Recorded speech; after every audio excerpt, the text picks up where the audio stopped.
चलिए आज स्टार्ट करते हैं हम कक्षा 11 का एक टॉपिक है रेखीय संवेग संरक्षण का नियम, जो कि गति विज्ञान के चैप्टर से लिया गया है। तो आज हम इस पूरे वीडियो में रेखीय संवेग संरक्षण के नियम का अध्ययन करेंगे और इस अध्ययन को करने से पहले हम एक टर्म है संवेग, इस चीज़ को जानेंगे। तो संवेग की अगर बात करें तो किसी वस्तु के द्रव्यमान तथा वेग के गुणनफल को वस्तु का संवेग कहते हैं। इसे p से प्रदर्शित करते हैं। यानी कि अगर कोई वस्तु है, उसका अपना द्रव्यमान m है तथा वेग v हो, तो उसका अपना संवेग जो होता है वो p = mv होता है। यानी कि संवेग बराबर द्रव्यमान गुणे वेग होता है। ठीक है। और आपको पता होगा कि संवेग एक सदिश राशि है तथा इसका जो मात्रक होता है वो किग्रा मीटर पर सेकंड अथवा न्यूटन सेकंड होता है। ठीक। सदिश रूप में अगर देखें तो सदिश रूप में संवेग का जो फॉर्मूला होता है वो p वेक्टर बराबर mv वेक्टर होता है। इसका मतलब यह है कि जो डायरेक्शन वेग की होगी वही डायरेक्शन आपकी संवेग की होगी। तो ये सदिश रूप में संवेग का अपना फॉर्मूला है p बराबर mv वेक्टर। ठीक। आगे हम आते हैं और अब हम स्टार्ट करते हैं अपना रेखीय संवेग संरक्षण का नियम। तो सबसे पहले जानेंगे कि रेखीय संवेग संरक्षण का नियम क्या होता है। तो इस नियम के अनुसार बाह्य बल की अनुपस्थिति में किसी निकाय का जो संपूर्ण रेखीय संवेग होता है वह संरक्षित रहता है तथा समय के साथ इसमें कोई परिवर्तन नहीं होता है। यहाँ पर एक चीज छूट गई है, वो है आपका रेखीय संवेग। ठीक है। तो आपको ये पता होना चाहिए। तो मैं दोबारा से इसको रिकॉल करा देता हूं कि इस नियम के अनुसार बाह्य बल की अनुपस्थिति में किसी निकाय का जो संपूर्ण रेखीय संवेग होता है वह संरक्षित रहता है तथा समय के साथ इसमें कोई परिवर्तन नहीं रहता है। अगर हम मैथमेटिकली देखें तो p वेक्टर बराबर नियतांक होता है। ठीक है। तो ये है आपका रेखीय संवेग संरक्षण का नियम। ठीक है। दोबारा से चाहे देख लीजिएगा।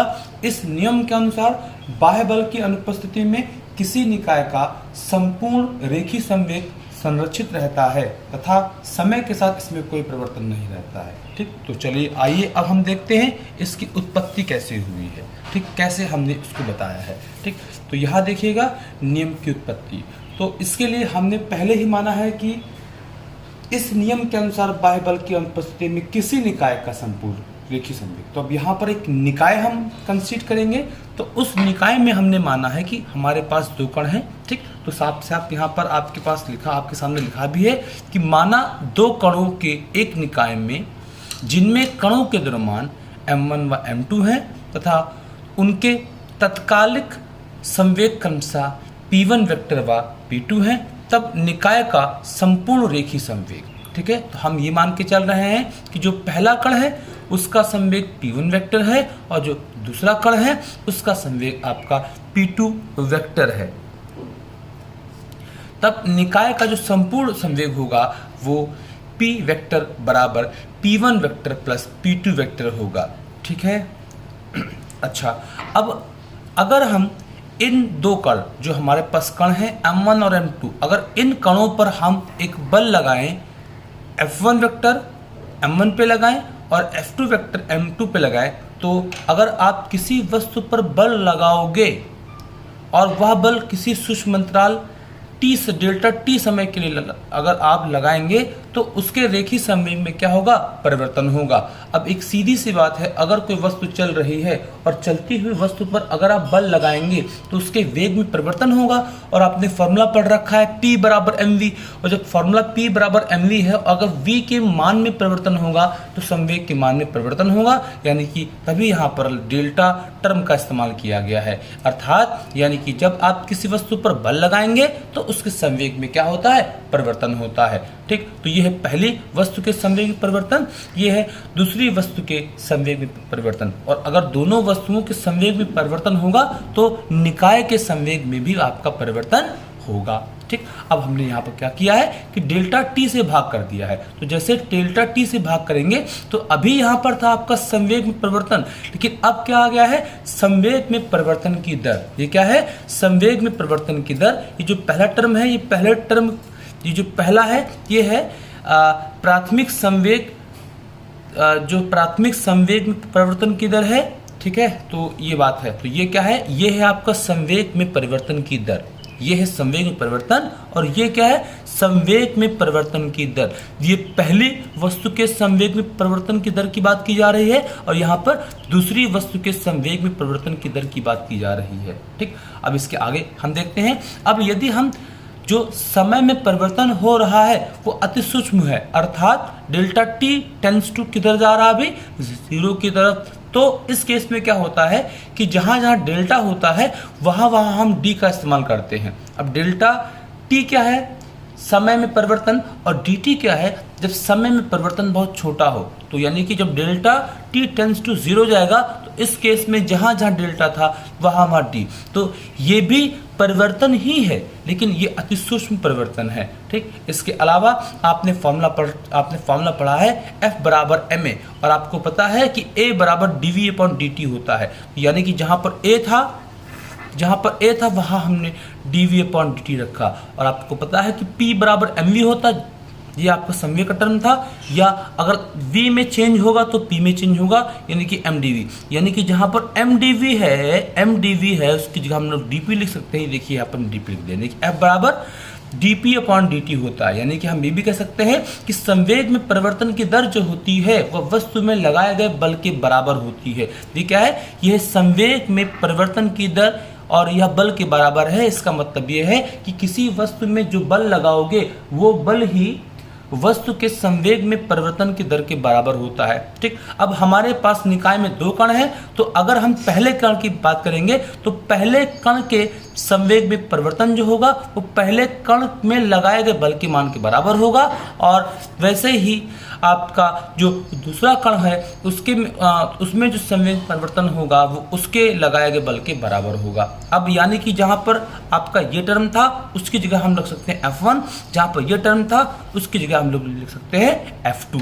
ठीक, देखिएगा, यानी कि dp अपॉन dt बराबर F1 vector plus F2 vector. ठीक है, तो ये आपको चाहिए वेक्टर क्यों लगा है, क्योंकि आप जानते हैं संवेग भी आपकी सदिश राशि और बल भी आपकी सदिश राशियां ही हैं।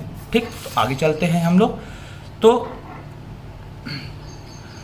माना F1 वेक्टर व F2 वेक्टर का सदिश परिणामी बल F वेक्टर होगा। भाई 2 बल हैं तो इन बलों का मान ही बल के टर्म में तो आएगा, तो इन दोनों बलों का जो परिणामी है हमने कितना मान लिया है, F वेक्टर मान लिया है। अब इसका मान अब यहां पर देख रहे हैं कि F1 vector plus F2 vector की जगह हम लोग F वेक्टर रख सकते हैं। तो यहां पर जो आपके सामने जो F1 vector plus F2 vector था उसकी जगह हमने क्या रखा है, यहाँ पर देखिए, यहाँ पर हमने F वेक्टर रखा है। F वेक्टर क्या है, निकाय पर लगाया गया नेट बल। क्या है, निकाय पर लगाया गया नेट बल। अब माना किसी स्थिति में F वेक्टर क्या है आपका 0 है। ठीक, तब आपका देखिए अब F वेक्टर कितना है, 0। अब ऐसा हम क्यों कर रहे हैं, क्योंकि आपने पढ़ रखा है जो हमारा जो नियम था वो ये था, ये बल यानी कि ये नियम तभी लगेगा जब बाह्य बल की अनुपस्थिति होगी। और यहाँ पर बाह्य बल अगर हम पहले कण की बात करें तो हम पहले कण पर बाह्य बल हमने लगाया था F1 वेक्टर, और अगर हम दूसरे कण की बात करें तो हमने बाह्य बल लगाया था F2 वेक्टर। लेकिन ये जो पहले और जो दूसरे कण है इसको हमने एक निकाय में माना था, तो हमने निकाय का जो कुल बल था उसको हमने F वेक्टर माना था। और अगर F वेक्टर को हम 0 मानेंगे तभी तो बाह्य बल की अनुपस्थिति करा पाएंगे। तो यहाँ पर हमने बाह्य बल को कितना माना है, 0। क्यों, क्योंकि रेखीय संवेग संरक्षण का नियम इस बात पर ही एप्लीकेबल होगा कि बाह्य बल की अनुपस्थिति होनी चाहिए। ठीक है, तो हमने बाह्य बल को अनुपस्थिति कराने के लिए F वेक्टर बराबर हमने कितना मान लिया, अभी 0 मान लिया है। तब यहाँ पर ये आ गया। अब F वेक्टर 0, तो यहाँ पर हमने रखा है F बराबर 0, और ये इधर जाएगा तो 0। अब यहाँ पर अब d को इधर भेज देंगे तो कितना आ गया, 0। यानी कि यहाँ पर आप देख रहे हो p वेक्टर बराबर नियतांक। अब आपके मन में ख्याल आ रहा होगा कि यहाँ पर नियतांक कैसे आ गए। तो अभी आप अगर मैथ के बच्चे होंगे तो इसका हम लोग दोनों तरफ करते हैं अवकलन। क्या करते हैं, अवकलन।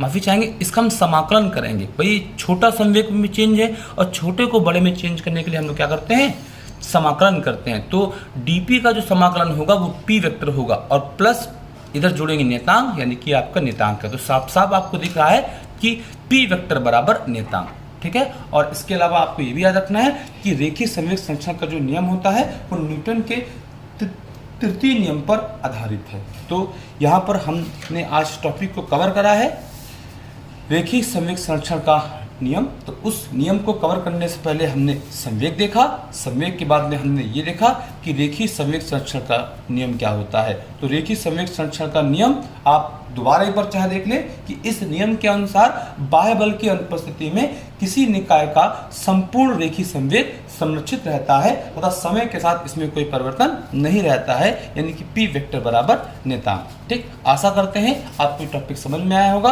अगर नहीं समझ में आया है तो मुझे कमेंट करें। ठीक, धन्यवाद आप लोगों का।